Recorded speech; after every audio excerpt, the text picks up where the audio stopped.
Well, what's the matter? How can I tell him without raising any cause of concern?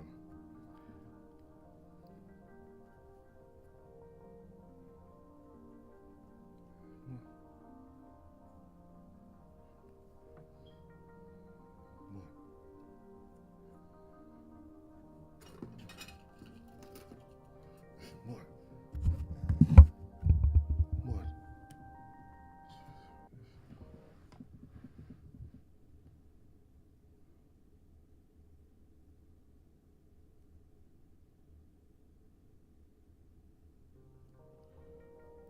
Well, what's the matter? How can I tell him without raising any cause for concern? The contract, the deal, the signing, it was wrong. Well, everything is in place, is it not? That's what I thought too, but I'll just cut straight to it. How much do you know about blackout? Blackout. The fox strokes his chin for a moment before nodding slowly. Yes, blackout. That's correct. I know about this blackout. And an email. And what was the email about? I do not remember fully. The details are sparse. Only to come an hour earlier. You mean the speakeasy, the library? Correct. Do you have the email with you now? Could you show me? I do not understand this worry and significance. You come to meet me for one email. I can see your worries on your face. Help me understand what is wrong. I think you've been set up. You're a man of great power, and there are those that will try to use and influence you. I suspect the email you received is in relation to that. Are you saying that the email was not sent by Blackout? I spoke with them earlier, and they never mentioned sending an email, let alone asking you to come an hour early. This sounds like you were set up. Which is why Blackout is requesting to discuss the deal with you again, and wait a second, if you didn't sign the document with Blackout, then who was it? I try to think back to that night. We were sitting in this very room too. There wasn't anyone out of place, not that I could spot. The typical business bigwigs with madness beside me. Definitely nobody there from Blackout that I recognize. Opix. Madness's sudden low tone interrupts my thinking, and I stare up at him frankly. Opix. One of the men. I assume the men were from Blackout.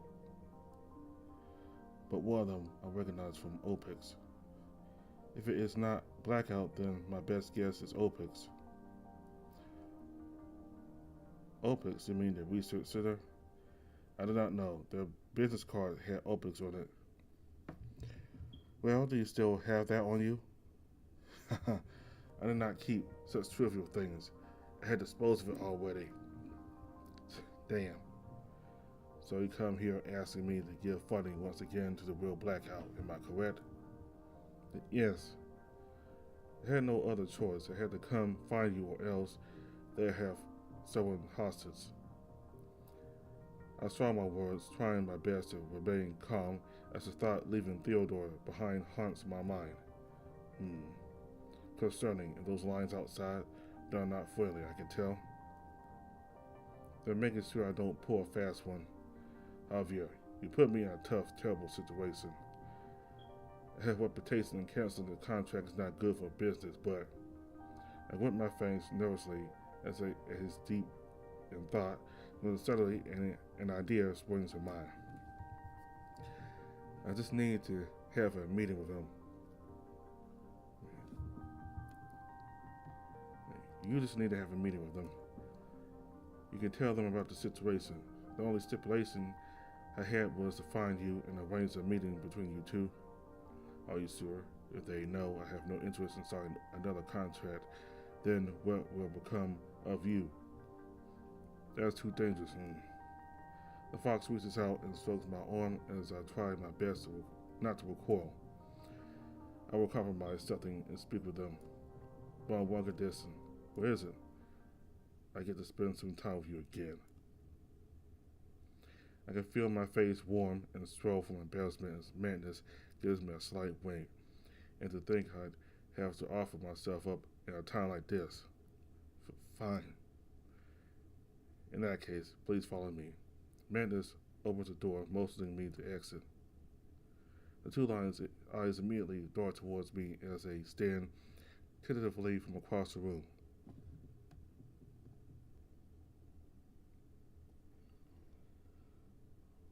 We will move to a more comfortable room for discussing. The large fox signals the lions to halt as we approach an adjacent room. Please do not follow. This is private matters.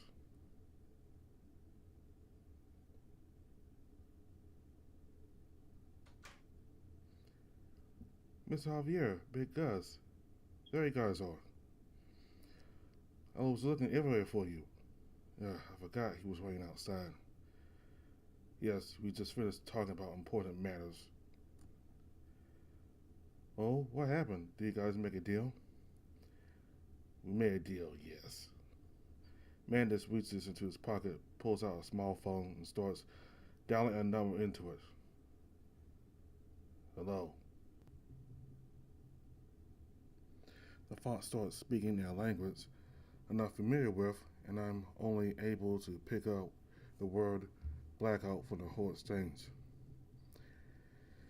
It is done. Please tell your bodyguards to send an ambassador over. Why? I straighten sleeves and comb my fur as I make my way over to the two grunts. Well, what took so long? His voice is rough and stemmed with anger as one stares me down, the other wrinkles their nose with disgust. We had important matters to discuss. The bottom line is, he's here and willing to speak with your boss. Without a word, one of the lions get up and makes their way out of the room. Hey, where are we going? Stay put, someone will be here shortly. And what about Theodore? He's fine.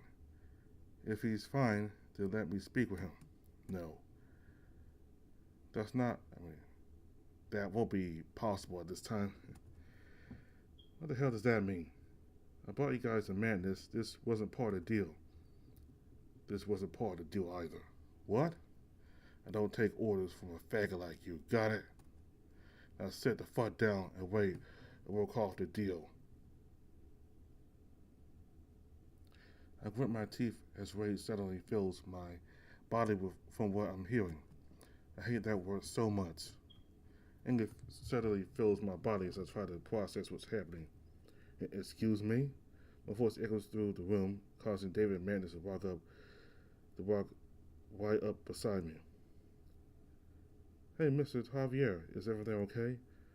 I heard you were yelling. You look mad. What's going on?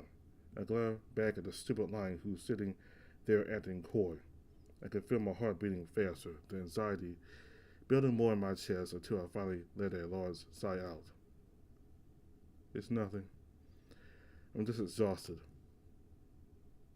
Sorry, I need to sit down and catch my breath. Madness's broad arms wrap around my waist, helping stabilize me to a further chair away from the annoying prick. What happened? Nothing, just lost my cool for a second. There was too much for me to process at the moment. Sit, please. David, get him some water. Sure, let me just... I practically collapse onto the sofa as I sit down, trying my best to remain as composed as possible.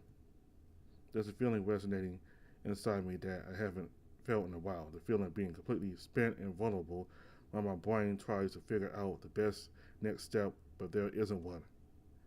As painful as it sounds, there's nothing left for me to do but to wait. Theodore, whoa. You two better be fine. I'm going to be so pissed off. Nothing here either. I continue opening and closing cupboards and drawers, hoping to find something that might help me escape. I pull open a drawer, and it's practically barren besides a singular metal fork. And they call this a kitchen? There's nothing here. Without a second wasted, I close the drawer and continue searching, but end up finding nothing else. For a kitchen, there isn't much here besides a few appliances and a TV. Even the fridge has been emptied out for the most part. I turn back on the TV and slouch back on the couch, grateful there's at least something to do to pass the time. The screen opens with some news reporters standing next to a group of people holding signs protesting in front of a large building. It looks like they're being interviewed, but I can't make out what they're saying with the TV being muted. Especially the TV muted. I don't want to make any noise while I'm here. I continue watching half interestedly, my eyes bouncing between the TV and the door, and the broadcast continue until a familiar figure appears on the screen for a split second. Is that Diana? I squint in disbelief, but before I can get a good look, the segment ends and the broadcast goes on commercial. What the hell was Diana doing there? Guess she must be involved with the protest or something. Or maybe that wasn't her, but her fur and hair are unmistakable. I shake my head and get up, staring at the clock hung at the top of the wall. It's already been a couple of hours and there's still no sign of anyone or anything. This waiting is making me anxious. Huh? What was that? I walk over to the door and place an ear on it, hoping to hear the sound better. There's nothing but. The door suddenly swings open, causing me to stumble backwards in surprise. Hey son, watch it. You could have been hurt. The large gator walks in and scans the room briefly before unleashing a hearty chuckle. And here I thought you'd tear up the place waiting. Haha. I've just been watching the TV. We both glance over to the TV that's now displaying nothing but static. Why? Well, I'm here to let you know that your 40 minutes to find us, to lead us to madness. A wide grin grows from my face and I practically leap up in joy from hearing the news. Really? Does that mean I'm free to go? Yes, really. Though we still technically need you, but we'll release you, but just not yet. As part of the deal, I'm going to need something that the Fox most certainly knows. Which means you'll be coming along with us to see madness. It should be easier for you either way. We're practically taking you directly to your friend. Fine. Good, but before that, the boss is back and he wants to talk with you privately. I'll swallow hard and I can feel the blood fading from my face as a knot forming at the pit of my stomach. I'm not in trouble, am I? Boss was in good spirits, so I say it's good news. The gator opens the door and motions me out. After you. The gator guides me down the hallway, his steps loud and firm as he trails right behind me. He points to a set of familiar brown doors that I had exited from earlier. Slate leans forward and knocks before opening the door. Why do I have a bad feeling about this? Slate closes the door behind me, and I'm left precariously standing in the room. That's weird. I was expecting at least a bodyguard or something. There's you, Czar. The Fox kept his word, and I'm happy, so I'll make this quick. Before we head out, this is yours now. He points to a mysterious small brown envelope covered in a plastic zip bag on the corner of his desk. What is that? It don't matter what's inside. It's yours now, and you won't open it until you're out of our sights. Got it? It would be a shame to see one of my own kind get hurt, as tigers are smarter than that. I agree. Okay. This is extremely suspicious, but what choice do I really have? I walk over and take the zip bag as nonchalantly as possible and stuff it in my pocket. There's a slight crunch as the contents inside fit inside, but I pretend not to notice. Good. And just 'cause I like it, you should dispose of it immediately when you can. Or else curiosity might kill this cat. Now we'll leave. He presses something underneath his desk, which causes the door to open behind him. Done so soon. Thought you guys would take longer. No, we have places to be. Well, judging how fast things went, it doesn't seem like you're in any trouble. He gives me a firm pat on the back and follows his boss down the hall. Let's meet up with your friend. This is the floor. I'm pushed out first from the elevator by Helix before the rest of them follow behind me. The hallway is quiet and dimly lit, and my footsteps echo on the tiled floor. One of the suited lines greets the boss and leads us down the hall. It feels extremely jarring to be here again, especially when being held hostage. And it doesn't help that Felix is breathing down my neck and gripping my shoulder either. We eventually stop next to a set of large double doors, but rather than opening them, the lion opens a nondescript door on the opposite side instead. Ah, pendejo, I thought you were dead. Javier. Javier gets out of his chair and hurries over to examine me carefully. The rest of the blackout members disperse inside the room and begin chatting with Mandis on the far side. You're not hurt, are you? No, I'm fine. They didn't torture you, did they? What? No. Waterboarding? Solar gazing? What? No, none of that. I'm fine. Good. I was worried about you when they told me I wouldn't be able to contact you. Ah, I mean, they did lock me up in the kitchen for a couple hours. The fox stands on his toes to get a better look at my face and steps on my foot. Oh, what was that for? Just double checking you're actually fine. Well, what about you? How you know Manus was going to be here? Nothing I can't manage. He was here the other night, and I inferred he'd be somewhere around this area. Oh wait, you guys came here the other night? Yes, we can talk about this later. We should let these gentlemen do business. We look over and see Manus the target chuckling as he discusses who knows what while Hewlett stands off to the side waiting. The air in the room feels tense and oddly formal. But where's Slade? I turn back to Javier and see the massive gator slowly approaching him from behind. Wait, that's right. I made a deal with... You must be Javier. Yes, that's correct. You are? Slade. I'm not sure if Theodore has mentioned it to you, but we made a deal. Javier shoots me a side eye before returning his attention to the gator. No, he hasn't. But that's fine. I guess it wasn't his top priority to tell you. I told him some info about Blackout, but in return, I want some data that I know you folks at ARC have. I see. What makes you so sure we have it?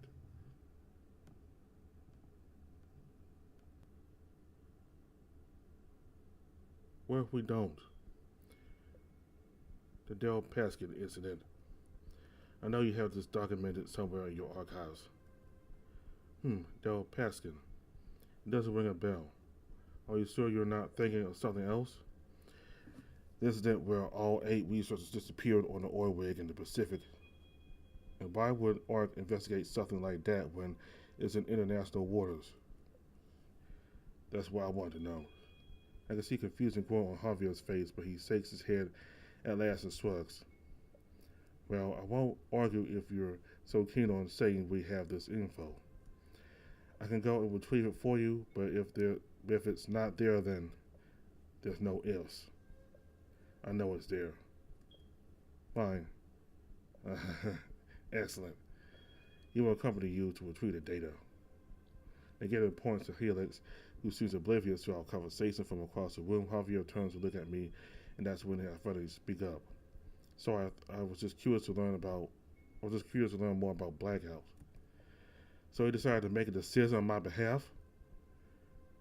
You know that's breaking the contract you signed. Yeah, I can't.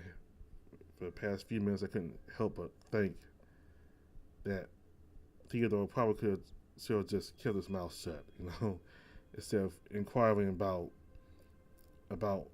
Blackout, because then that would have made the Gator want to tell Theodore, hey, you want so much information from me, you got to give me information about ARC, the people you work for.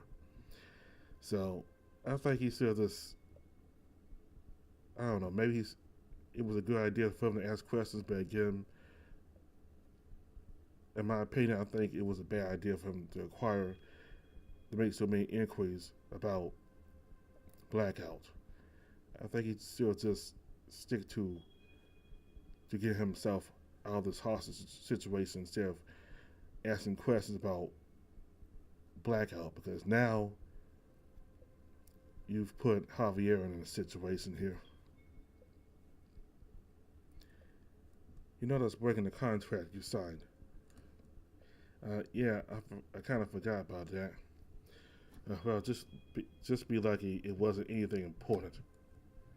I, for one, have never heard of this Dallas Paskin incident before, and I would have, and I would have, and I would have if it was related to our current investigation. If it's not related, why do you think Slate would want it? Hello? You think I know? It's probably connected to something else that Blackout is involved in. We could talk about it later when we get back to my place. I need to amend my case report anyway. I knew it. That asshole ruining our plans like that. Who does he think he is? Uh-oh, that doesn't sound good. Hey, you're scaring our client. Calm down, would you? It is understandable, but please remain civil. So you're saying that Sid had changed our meetup times and then tried to take me out? No, but it does appear that way. Oh, that's rich. Who is this? Tiger said his name was Lawrence. He just turns around and glares in my direction, making my heart jump. Yes, that's right. Lawrence. Tall gray wolf. He wears a pair of smart sunglasses. I guess you can call it that. He was wearing a large black coat. One pick Leone. Put his name on the list. Fuck the list. I'm going to take him out personally. You, Tiger, take me to Lawrence. But we don't even know where he could be. No. The Tiger's voice is loud and firm, and the entire room goes silent. We let go of the Tiger. I have already given him a task to do on the condition of his freedom. I do not need you to drag him around anymore. That is final. Do you understand me? Yes. You will accompany the Fox first to retrieve Slate's data. There's a low growl from Helix as he crushes the pen in his paw with ease. I can feel the tension crackling in the air. Yes. Fine. The Tiger smacks the back of Helix's head, causing me to flinch. No, it's bad. The boss adjusts his sleeves and returns his attention to Mantis. Thank you. We will be in contact in the future. I look forward to seeing the potential returns. They exchange farewell. Slate and the Tiger share a few words out of earshot. We'll be waiting, so I reckon you not waste our time. One of the bodyguards opened the door for Slate and his boss to exit, leaving Mantis, Javier, and Helix and me behind. Alright. His voice is quiet and we all turn to stare at the snow leopard. Tell me everything you know about Lawrence. Where I can find him, where he works, where he lives, everyone he knows. And why should we tell you that? Because after we get Slate's stupid data, this son of a bitch is going down, whether you help me or not.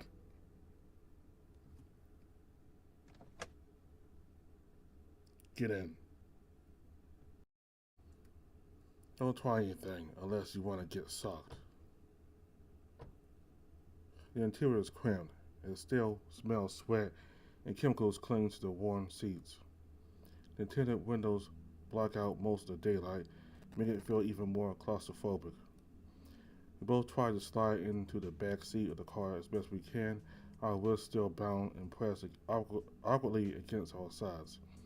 He points to the collars he strapped on us just moments ago. I look over to Javier, who's rolling his eyes in annoyance while already trying to tamper with his bit flipper. Helix slides into the driver's seat and adjusts a few dials on his dashboard. A faint beeping sound comes from what looks like a custom security console. His piercing cold gaze lands on me through the rearview window.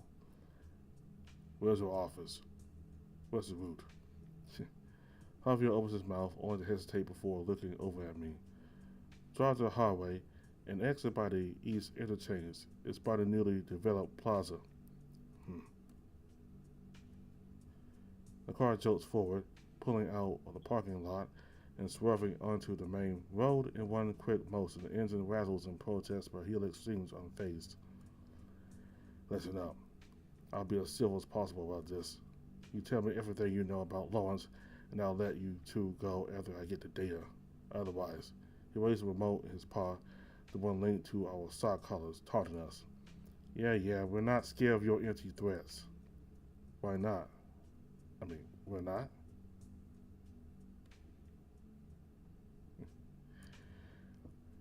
I've seen how you are around that gator, and something tells me he wouldn't be happy he found out the reason he couldn't get the info was because of you. Will you shut the fuck up? The snow leopard raised his voice, his claws visibly dig into the steering wheel. A low growl rumbles from him like he's barely holding back his anger. Just tell me about that fucking wolf, or are you trying to protect him or some shit? The wolf you're trying to look for has his personal data privatized in our database, and I don't know much about him besides the fact that he's well endowed. Helix and I both raised an eyebrow at Javier's last remark, which causes him to glare at us in disgust. It means he's rich. I don't think I meant anything else. I've never seen that man's penis, and I never wish to. Tons of rich people in this be in here. Right. But about his data, why would it be privatized unless he has something to hide? No employees at ARC can opt to have their personal information privatized in a database for legal reasons within the company. That doesn't mean it's not there, but great, I don't give a fuck. Can you find it or not? It's privatized, right? Just decode the hash value with a standard 512-bit cipher to reverse the hold. Reverse the salt.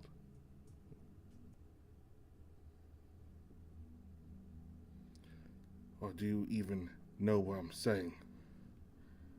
My eyes widened in surprise. I did not expect Helix to understand any of this. The mention of those technical terms from him feels bizarre. Maybe something like that would fly in Blackout, but we are ARC. But we are ARC using a more sophisticated encryption scheme. What you're mentioning has been outdated for a decade now. It's all about integrating two-way noise quantum steganography now. Yeah, and that gets cracked right away before past decoupler. You don't think I know? You're smart. I'll give you credit for that, but your workplace doesn't have access to the latest tech for the black market. Javier remains silent, simmering in defeat, his face visibly annoyed that he doesn't have a comeback. Well, now that I know that, you better get a lookup on Lawrence while we get the data. Fine. I don't know what's crazier, the fact that Helix is smart or that he actually one-upped Javier. And you, Tiger. My eyes dart to the front, where our gazes meet in the rearview mirror. It stares deadly and unblinking. The engine rumbles beneath us, and for a moment it feels like the entire car vibrates with its tension. Yes? Never mind. What? Helix keeps driving, leaving me to wonder what the hell was he thinking. Well, it doesn't matter now. Once Javier gives the data over along with the Lawrence stuff, it'll all be over. It's all over. I shake my head at how easily I'm dismissing the danger. I wish it was over, but there's still road. Maybe I should visit him one more time before I leave tomorrow. Maybe I could write him something. Thoughts cloud my mind like the darkening skies on the horizon. I try to focus on the scenery passing by, but everything is a gray blur. Now that it's quiet, I notice how reinforced this car is, tinted windows and steel bars along the doors make it a fortress on wheels. The overhead light has been ripped out, leaving a black seat in the near darkness. I'm not sure how long we've been driving. The endless stretch of road and the weight of my thoughts blur everything together. I glance at Javier, who still looks pissed after arguing with Helix. Hey, Javier? I'll try to whisper as quietly as possible. The fox looks over and cocks a brow at me. It's about Woe. I was wondering if you wanted to join me after this to check. I wonder. I was wondering if you wanted to join me after all this to check up on him. His expression changes in a split second. There was a flicker of unease in his eyes. Sure. What's the matter? Nothing. I never seen Javier look this nervous before, not even while being held captive. It's nothing. Really, it's just Will may have disappeared from the hospital. I stared at Javier, blinking several times in confusion, leaning close to him. Disappeared? What do you mean he disappeared? Where'd he go? He was in the hospital. He was resting. We both. Are you sure?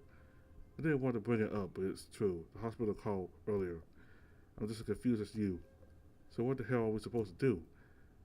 I can hear everything you two are saying. Your silly whispering isn't helping.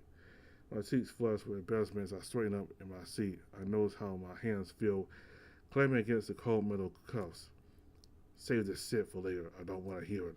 Speaking of which, where the fuck is this office? I'm almost by the plaza. We're not going to the office. We'll be stopping by my house since I have copies there. Down this road, my first apartment building on the right. The fox starts to shake his head, but then stops, eyes locked on the road. What? Where is it? I follow his gaze and see a thin trail of gray smoke rising close in the distance. Nearby buildings and trees massing stores, but the plume stands out. Is there a fire nearby? It looks like it's coming from. Javier's face twists from curiosity to dread as he grips my thine alarm. No, that's coming from my building. Huh? What? Shit. Can't you drive any faster? The day is at risk. Don't tell me what the fuck to do. The snow leopard slams the gas pedal, forcing my body back against the seat. The roar of the engine drowns out everything for a moment. We weave through traffic, nearly side-swiping other cars. My heart feels like it's about to burst with every sharp swerve. Hey, wait, not like this. In under a minute, we squeeze to a halt in front of Javier's apartment complex. The fire must have started recently because there are no fire trucks here yet, only a crowd of onlookers staring at the thick smoke. Javier follows me out of the car in panic, bolting forward as fast as his bound wrists allow. Javier is already sprinting ahead of us, his tail whipping behind him. Suddenly the fox stops, staring wide-eyed at the building. No, it's coming from my floor. The side door. Go, we need to get my drives. A strong headwind blows smoke in our faces. The smell is bitter and acrid, sticking in my eyes and making it hard to breathe. Where is that smell? Where the fuck is the side entrance? It's just around the corner. We need to get to room 408. Well, hurry up, I don't have all day. We run up the stairs as fast as we can, the alarm blaring loudly and lights flashing. The smoke grows heavier and more suffocating with every step. My lungs burn, and each breath comes out ragged. Eventually, we reach the fourth floor with Helix in the lead. I can hear crackling from somewhere nearby. There. The fox points to his doorway at the end of the hall. The thick black smoke pours from the edges, making it almost impossible to see the handle. Fucking hell. Why is your place on fire? I don't know. But we need to get those SSDs from my room. Then stop talking and move. We hurry to the door. Javier fumbles with his keys, cursing under his breath. Hey, what's the hold up? I don't know. The pins are jammed. The key isn't working. I need to pick this. We don't have time for that. Helix pulls out a gun and fires several rounds into the lock. Sparks fly and the door shudders from the impact. The door rattles and swings open, revealing a smoke-choked interior. The heat washes over me in a suffocating wave. There. Now go get the data. I'll go inside and get it. No, I have to. You don't know what to get. I'll do it. It will only take a moment. Javier steps into the swirling smoke, disappearing almost instantly. From the corner of my eye, I spot a gray figure dashing towards the fire, escape across the hall. What? Is that Lawrence? That black jacket And those glasses, definitely him. What? Why would he be here unless. Oh my god, he started a fire. Without another word, Helix runs down the hall after Lawrence. Wait. Shit, I shouldn't have said anything. Now Helix is gone. Now I'm alone in the hallway. The smoke burns my eyes and throat. Even crouching low barely helps. Damn it, what do I do now? I can't leave Javier in there, can I? He's taking too long. It's been over a minute. Fuck it, I'm going in. I hold my breath and rush into the apartment, using my sleeve to block the worst of the toxic smell. It does little to protect me.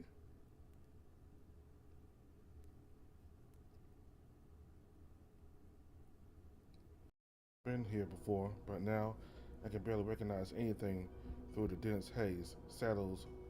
Of shadows flicker on the walls. A spot of bright glow, which must be the fire spreading somewhere deeper inside. Wait, the envelope? I can burn it now while I have the chance. I fumble in my pocket and pull out the plastic, my hands shaking from adrenaline and the heat.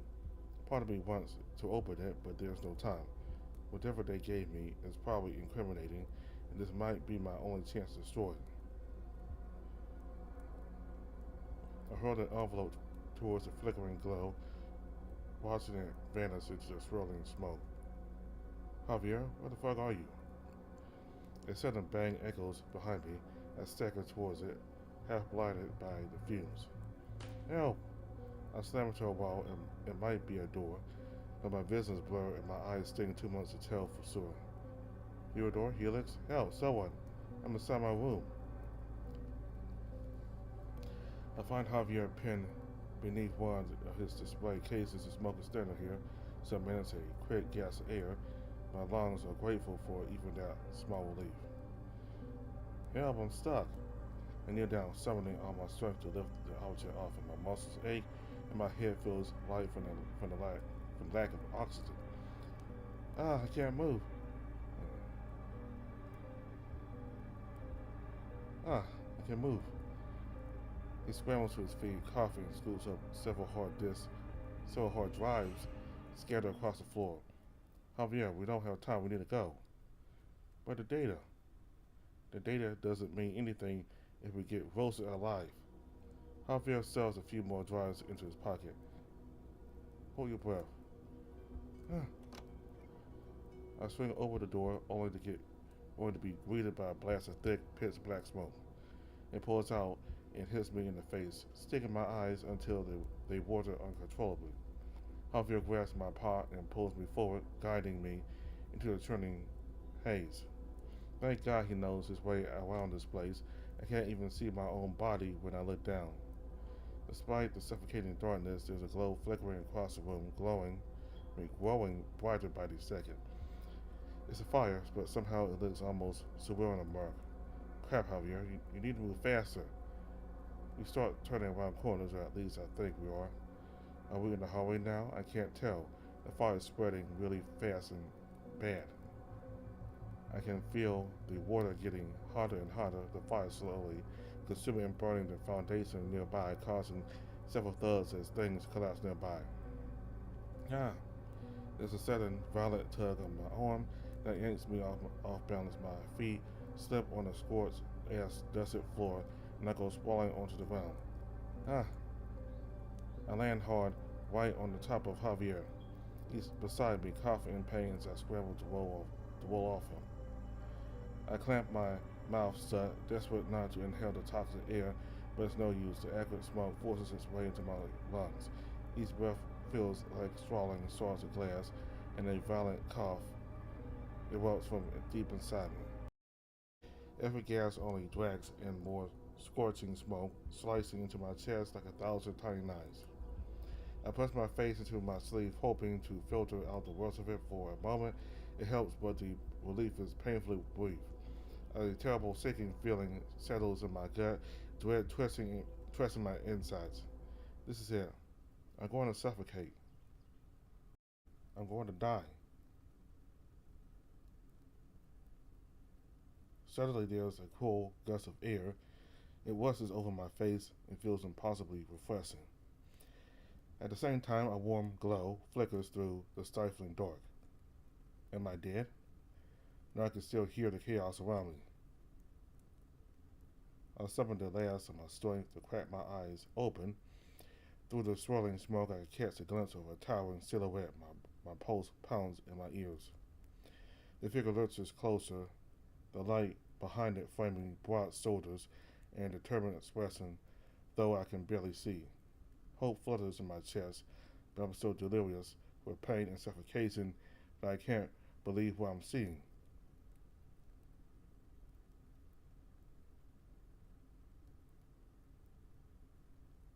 Well, there's no way. I must be hallucinating. His voice booms through the chaos. Javier.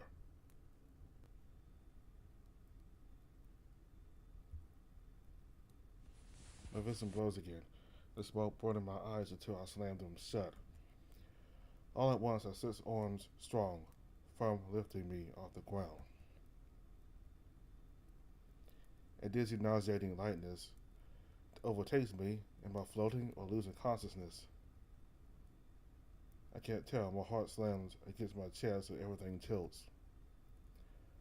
Everything around me, the flames, the wreckage, the choking haze, fades into an echo. The roaring in my ears goes distant like I'm underwater. Then, for one terrifying instant, there is only silence.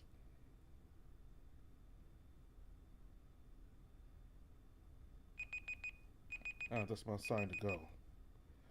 I quickly put away the tools, see the flowers back on the shelf, and wash my paws. You're heading home already? No. I'm heading to my therapist today. It's every Friday, remember? Oh, yeah. Well, you take care and enjoy the weekend. Thanks. I take my belongings and walk my usual path, exiting the community center, heading straight to the bus stop. The early afternoon sun filters through the windows, and I can smell freshly trimmed grass outside. Hopefully I'm early enough this week. It's it last week. With that thought in mind, I quicken my steps until I see my stop in sight. Hey, keep moving, it's just another homeless guy asking you for money. Theodore, see, I told you he'd be here. Huh? Wait, that voice. Javier? Well, what the heck are you guys doing here? We came to see how you were doing. We would have come sooner, but I've been preoccupied with internal restructuring at work. And well, this guy's been dealing with rehab. It was actually his idea to see you. Oh? Come on, say something, you buffoon. You wouldn't stop talking about seeing Theodore, and now he's here. I set my attention to Will, who's been avoiding eye contact with me the entire time. Theodore, how are you? I'm doing well. How about you? I see you have a cane now. I forced a chuckle trying to think of anything to say. This whole thing, yeah. My doctors wouldn't let me leave until I had one, and insisted I carry it around for a bit until my back fully heals. Jesus Christ, you guys are so awkward. Please, I'm dying from second-hand embarrassment over here. Will taps Javier's back with a cane before rolling his eyes. Hopefully I'm early enough this week. I still can't believe I missed it last week. With that thought in mind, I quicken my steps until I see my stop in sight. Hey, keep moving, it's just another homeless guy asking you for money. Theodore, see, I told you he'd be here. Huh? Wait, that voice. Javier? Well, what the heck are you guys doing here? We came to see how you were doing. We would have come sooner, but I've been preoccupied with internal restructuring at work. And well, this guy's been dealing with rehab. It was actually his idea to see you. Oh? Come on, say something, you buffoon. You wouldn't stop talking about seeing Theodore, and now he's here. I set my attention to Will, who's been avoiding eye contact with me the entire time. Theodore, how are you? I'm doing well. How about you? I see you have a cane now. I forced a chuckle trying to think of anything to say. This whole thing, yeah. My doctors wouldn't let me leave until I had one, and insisted I carry it around for a bit until my back fully heals. Jesus Christ, you guys are so awkward. Please, I'm dying from secondhand embarrassment over here. Roll taps Javier's back with a cane before rolling his eyes. Ow. I told you to stop doing that. Actually, there's been something I've been meaning to ask. What happened that day? The fire? It was you, right? I didn't dream it up, did I? It was me. I found you two on the floor. So I picked you two on my shoulder and carried you out. That's all I can really remember because I blacked out after that. This guy. Talk about insane. I was worried sick about you disappearing from the hospital, then you suddenly appeared out of nowhere. Let's not forget the fact that you were severely injured already. But you did save us, so I guess it cancels out. Are you okay now? Better. This idiot went into a coma for 3 days after that. Wait. But how did you know how to find us? Apparently the photo we sold him in the hospital was enough to trigger some kind of reaction in him. That photo. I knew it was just cafe. I thought if I went, I could make sense of everything. But when I arrived, Dust obviously was concerned and drove me to Javier's place since he wasn't picking up his phone. And that was when you saw the fire? Well, not slowly, thinking carefully as he stroked his chin. Once I saw where the fire was coming from in the building, I figured Javier was in trouble. So I ran in. That's what crazy levels of adrenaline can do to you. Enough about me, how about you? You weren't in the same hospital as us, were you? No. Apparently I was flown to one for intensive care. One of my lungs was apparently partially deflated, but I'm okay now. I see. I know you wanted to change the topic for yourself, but I was remembering now. Can you remember? The wolf winces before shrugging it off. Here and there. And comes and goes. He doesn't remember his past, mainly just the last 4 years. Sometimes I recall something about my childhood, but it's all fragmented and it's sporadic. But I do remember you, Theodore. He places a paw on my shoulder and smiles. Well, you saved me. You saved my life twice now. I don't know how I can ever repay you. There's no need. We're just happy that you were safe. Speaking of which, I hope we're not holding you up or anything. No, of course not. Javier rummages through his pocket and holds out a business card. Good, because part of the reason we came was to offer you a job at ARC. Assuming you're interested, my gaze bounces between the two, my jaw dropping completely. Huh? Really? But don't worry, I know what you're thinking. This position isn't for anything serious. There's no field work. I remember you told me you were looking for a job. Ever since the restructuring, you've been looking for more staff. Will you be interested in doing evidence management work? Seriously? But I don't even think I'm qualified. The boss knows about you. He thinks it might be a great fit. Well, I'm currently volunteering at the gardens at the community center, but there's no rush. Give it some thought. My new number's on the card. No? And if you are planning on joining, just letting you know that Lawrence no longer works for us anymore, if that's a concern of yours. Rose shrugs empathetically. His face seems to tell a different story. Oh, that's right. I never forgot about him. What happened? You mean besides the fact he nearly killed us both? We don't know, but if he ever shows his face again, we have enough evidence gathered to arrest him. Seems like he's been some kind of double agent for a while now. Going as far as to light my entire house on fire. Oh, that's right. That's why I saw Lawrence by the stairwell when Helix and I were waiting for you in the hallway that day. It all makes sense now. But how did you know? You were inside. One of my hidden cameras survived the inferno, and it shows part of his tail clear as day. I'm pretty sure he also put some kind of wiretap tracker in my house, otherwise those coincidences would be too significant. Well, what about the data? Is that settled with Slate? He appeared in my hospital room one morning and said he didn't need them anymore. So it seems like we risked our lives for nothing. I shake my head in shock. That's crazy.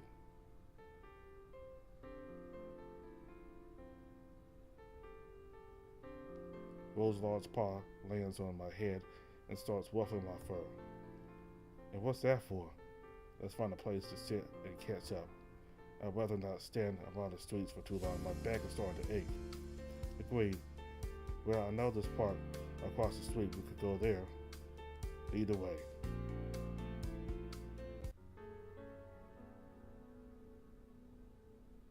That's always the end of Javier's route.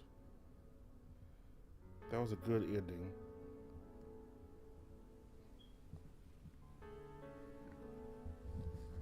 Alright, so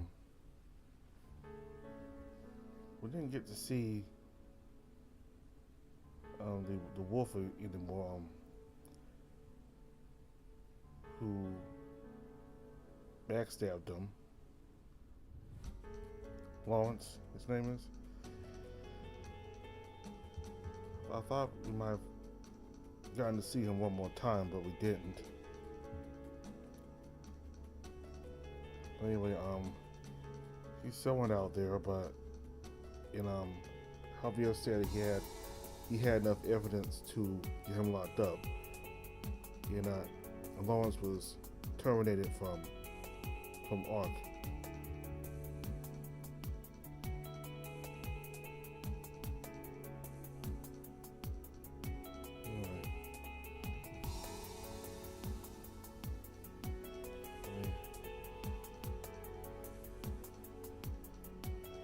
I hope everything turned out well.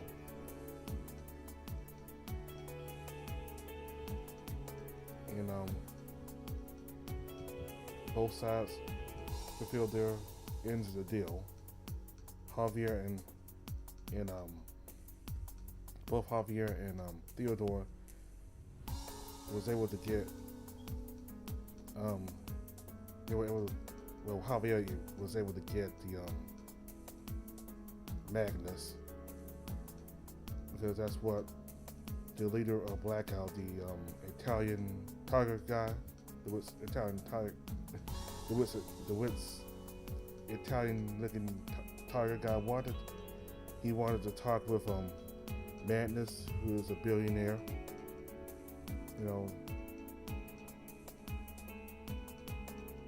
He's a powerful man. So, that Wits tiger guy, he is pretty influential as well. So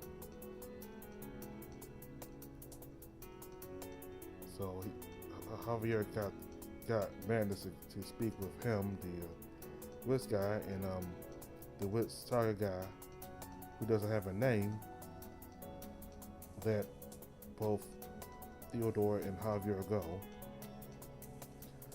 However, the reason why, here's the credits. However, the reason why they went with the snow leopard, and the reason they weren't entirely out of danger yet was because Javier told the snow leopard that he knew where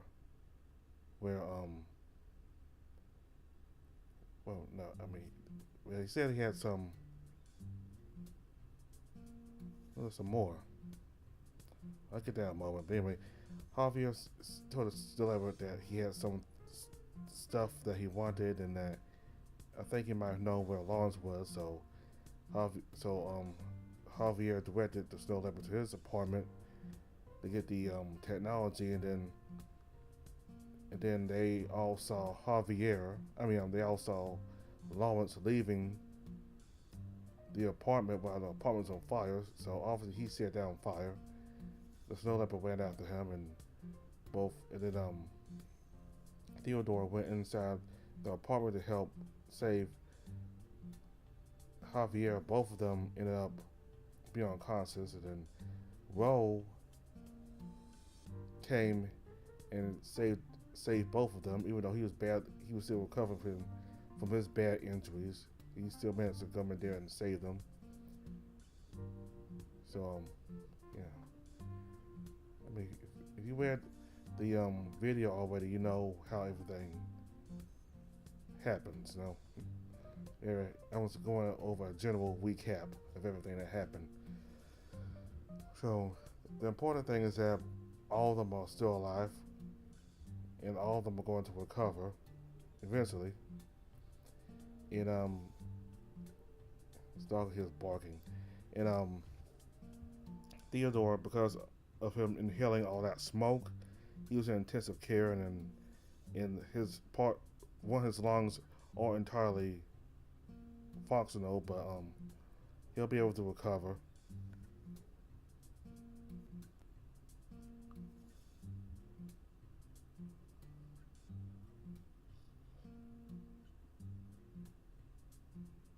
So apparently somehow well actually it turns out that Ro still has amnesia, but he did manage to recover the last 4 years of his life. So everything that has happened between him and Theodore, he still remembers, which is a good thing.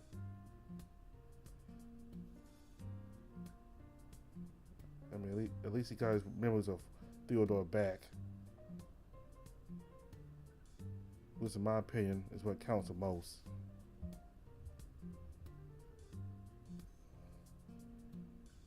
Alright, so I'm gonna start this part here. Today's a big day. I'm so excited I can barely contain myself. I double check my tie in the rearview mirror and adjust my collar one last time for good measure. I told you already you look fine. I know, but I can't help it. I want to make a good impression. Huh. Let's get lunch with Ro, if you're not swamped with training later.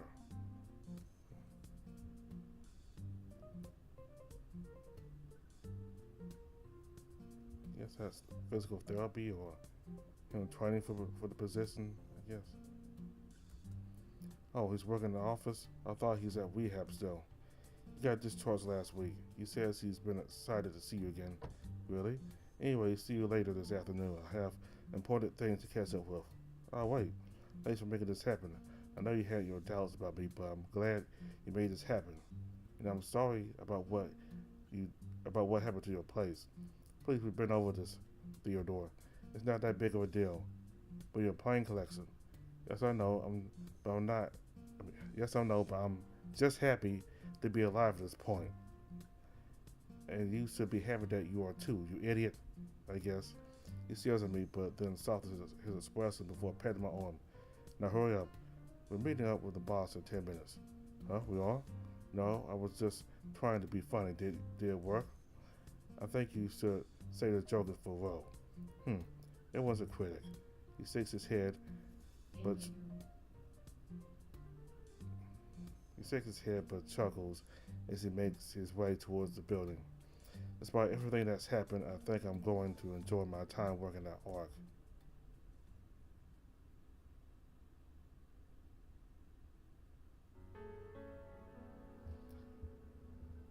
Alright, so he got the job after all. So it looks like he'll be able to stay in close contact with both Ro and Javier now.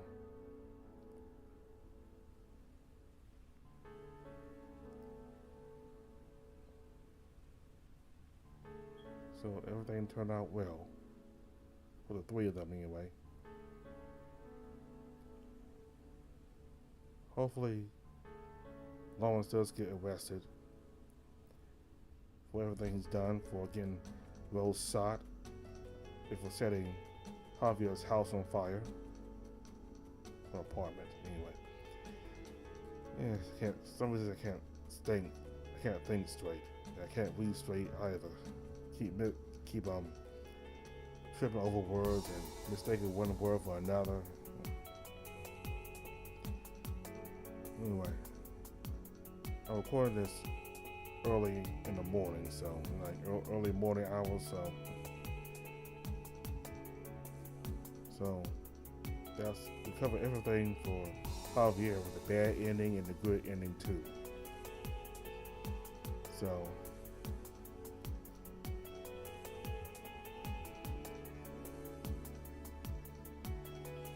that's about it for Javier's route. So next is going to be Rose route, which should be coming out sometime later this year. And what I do like Javier, Rose is the one I'm really looking forward to. That's his route is the one I'm really looking forward to seeing.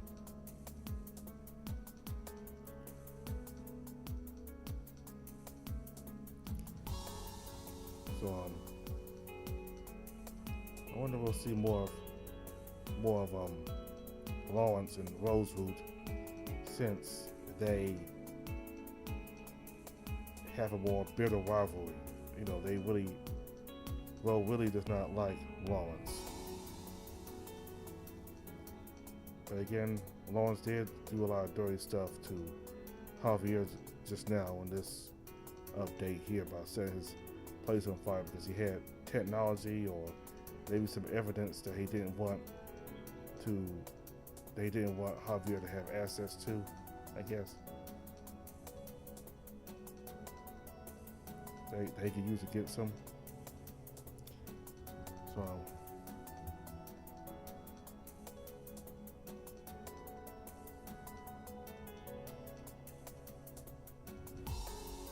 I was expecting to be a bit more, with seeing more madness and David and all that. I mean, we saw them, but I thought we'd see a bit more of them, after all this was settled. But it kind of just ends with Theodore and Javier and Ro. But hey, I guess that's the point. That's the main point. What matters is that all three of them are fine. Still can't talk straight. All three of them are fine, and everything worked out between the three of them. So I don't know. Maybe they'll do something once Rose route is over, and we can see more of the characters after his route is done, and kind of like an update where it was kind of the ultimate update, the ultimate ending where we get to see everybody one last time, and then the story ends, I guess. Maybe not, but anyway. So thank you all very much for watching.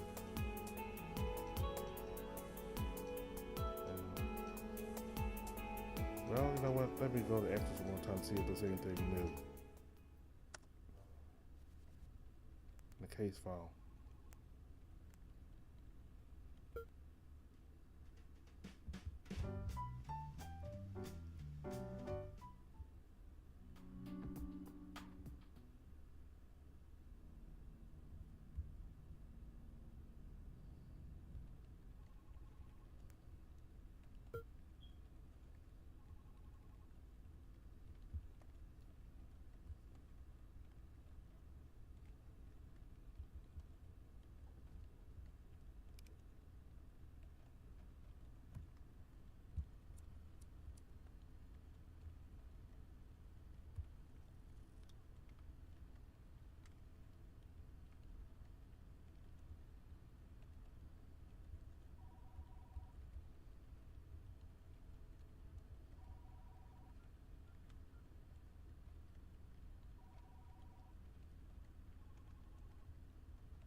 From that Blackout's office, I can only hope Javier can pull through with his plan. It seems like Blackout's motives are a lot more complicated than I thought. Just what does Slate want? It's time to find Madness and settle things. With Madness cooperating, there's just one last thing we need to do for Blackout. We need to head back and retrieve the info. Shouldn't be too hard.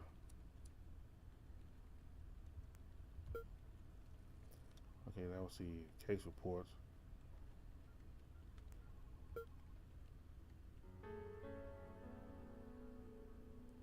Alright, so that's everything. So thank y'all very much for watching. Bye.